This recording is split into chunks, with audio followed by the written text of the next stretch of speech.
we conclude our mourner's prayer by saying, may the one who brings peace to the universe bring peace to us. Chief Corning, Sheriff Chisholm, Chief Morris, Deputy Director Hawley, Deputy Commander Succo, I want to reiterate my appreciation for your immediate response to apprehend the suspect essentially within minutes of the attack. Your excellent police work may have saved additional lives. We will always be grateful for your resourcefulness and your professionalism. I have faith that law enforcement will continue to work tirelessly until the job is done in this case. And the state, of course, is ready to assist in any way possible to ensure that justice is served on behalf of the victims. One thing is clear: we must do more to prevent these acts of violence. It has to be our top priority. Recent events here in Southport, in Charlotte, not to mention Michigan, Utah, Minnesota, and Kentucky, and I'm talking about just in the last few weeks, are clarion calls telling us that we have more work to do to make sure that people are both actually safe and that they feel safe in their communities. We must fix our broken mental health care system. We know that the vast majority of folks with mental health challenges pose no risk to others, but some can. There are too many people in our communities with dangerous obsessions exhibiting threatening behavior who do pose risks. We have got to do better, and I will do everything that I can, and I will work with anyone and everyone who is serious about protecting the people of this state. Folks deserve to be and feel safe in their towns, whether they're enjoying a dinner or praying in church or coming home from work. We must do better to keep people safe. I want to transition and just say a word about the storm, since I'm here on the coast and we are still in a state of emergency. I'm grateful that we're joined by Public Safety Secretary Eddie Buffalo and Colonel Freddie Johnson with the Highway Patrol. We are encouraged that the recent forecasts have shown that the storm Imelda is being pushed further off our coast. But it does not mean that there will not be impacts from this storm felt on land or that we should not be prepared. The combined impact of the two storms, Umberto and Imelda, may cause isolated flash flooding, coastal flooding, ocean overwash, wind gusts, and dangerous rip currents throughout much of this week. The storm will likely linger, and hazardous conditions on the coast may continue throughout the end of the week. So if you're visiting the beaches, please stay out of the water this week. And folks in the east, just be aware that flash flooding may happen in your community. On Saturday, I declared a state of emergency across North Carolina to facilitate our emergency response and to make sure that the assets of the state, the assets at our state's disposal are available to assist any communities with their response needs. The state of the emergency covered the whole state, enabled us to send critical resources from across North Carolina to pre-position them here on the coast. We activated our state emergency response team, which is a consortium of the Department of Public Safety, Department of Transportation, North Carolina National Guard, State Highway Patrol, and our local partners. Thankfully, the change in Imelda's forecast track, we hope that these resources are not needed, but they remain ready and available if they are. We always seek to prepare for the worst. At the same time, we hope for the best. Last Saturday's one-year milestone of Hurricane Helene reminds us of the importance of being prepared. Anna and I, our First Lady and I, spent the weekend with our neighbors in Western North Carolina. The milestone event stirred incredible emotions out west. folks were mourning all that was lost, 108 lives lost in the storm. At the same time, they were celebrating the remarkable progress that they've made, and they're sober in their recognition about the vast amount of work that remains ahead of them. While this weather system is not looking nearly as catastrophic as Helene, thank gosh, know that we're preparing early and knowing that preparing early and following emergency guidance can save lives. My last thought is that in times like this, whether it's in the wake of a natural disaster or a horrific tragedy as experienced here Saturday night, it is more critical than ever that we look out for each other. So I encourage you to reach out to your friends, reach out to your family, reach out to your neighbors. Make sure they're okay, make sure that they have what they need, and we at the state are committed to doing likewise. Thank you. Happy to take questions, and you can address them to any of the speakers. Yes, sir.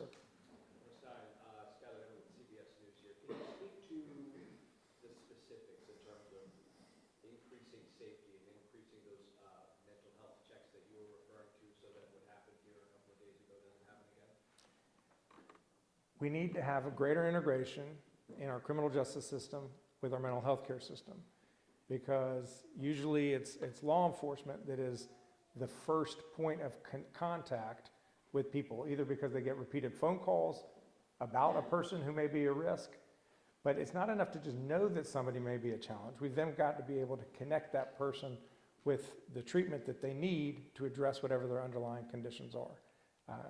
There is a great deal that we need to do to improve our mental health care system, and we will be talking more about that in the days to come. Governor, question over here, Monica Casey, WRAL. The crime bill that's currently on your desk, Democrats push for there to be a red flag law component to that. Do you think that would have made a difference here? I don't know the specifics of this gentleman and whether there are people in the community who were concerned enough about his erratic behavior to have triggered a red flag law provision. I think it's a good idea. There are people in our community who people know are a risk to others, a risk to themselves, and they should not have firearms. And that's what a red flag law allows, is for a judge, through due process, to temporarily remove dangerous weapons from people who are a risk. I think that this public would be well served if North Carolina had a red flag law.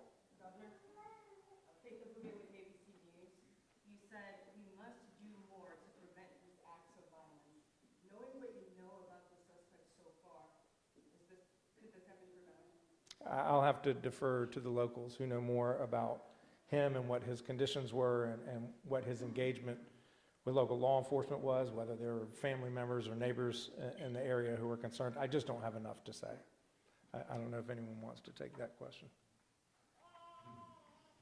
Okay. The question is, could this have been prevented, knowing what we know about the suspect?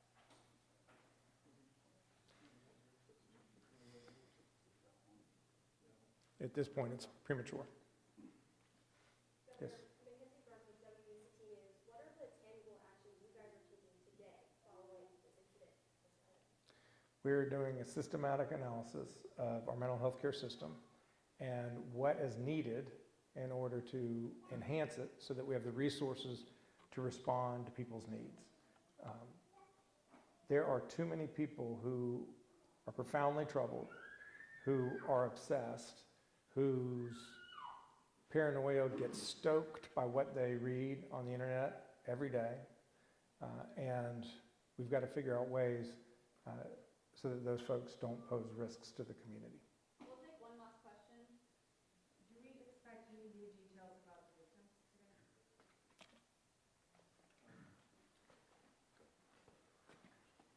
I'm Chief Todd Corn with the City of Southport Police Department. We should have details coming out possibly tomorrow on that.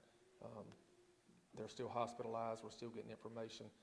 We're trying to allow the family some time, but we should have another media release coming out tomorrow with additional details. We heard yesterday one of them was still clinging to life. Is that still the case, or have they been upgraded? To my understanding, we do have one that is still very critical at one of our area hospitals. Thank you all. To that point, is it possible just to get an update on their conditions overall, those who are still hospitalized? Well, I don't have no details on that. I don't have clearly enough to speak on that. They're at two different hospitals, and I have not had time to check up on them yet. So all 5 are still in the hospital? To my knowledge, yes, the ones that were transported are still hospitalized. Thank you, guys, thank you.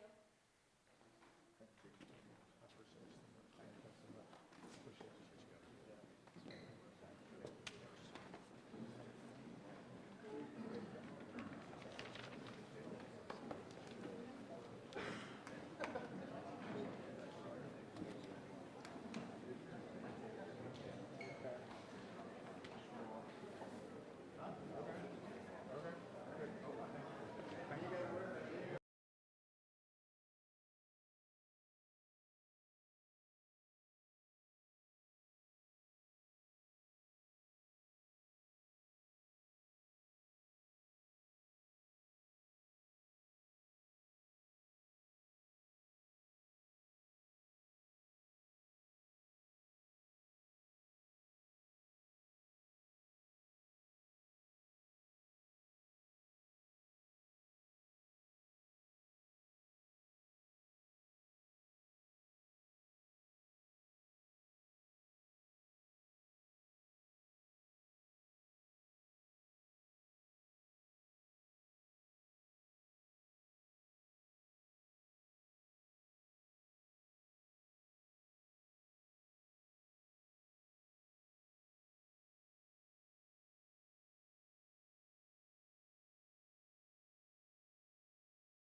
After 77 years of finally learned to not survive off the taxpayer money of 9 different countries, supporting them tax money so that they don't have to sell any of their own. That's why use all the stuff that they hoarded. All the stuff that they hoarded. We should just use it. Let me take our shit. And they can't fix the fucking pothole.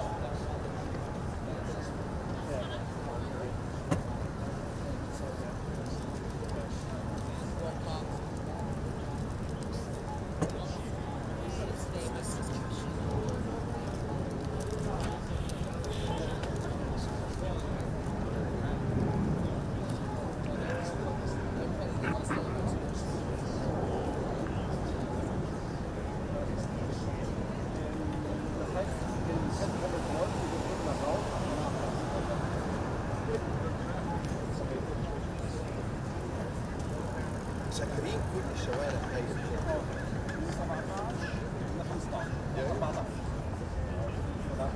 الليل لقيت صفت السيارة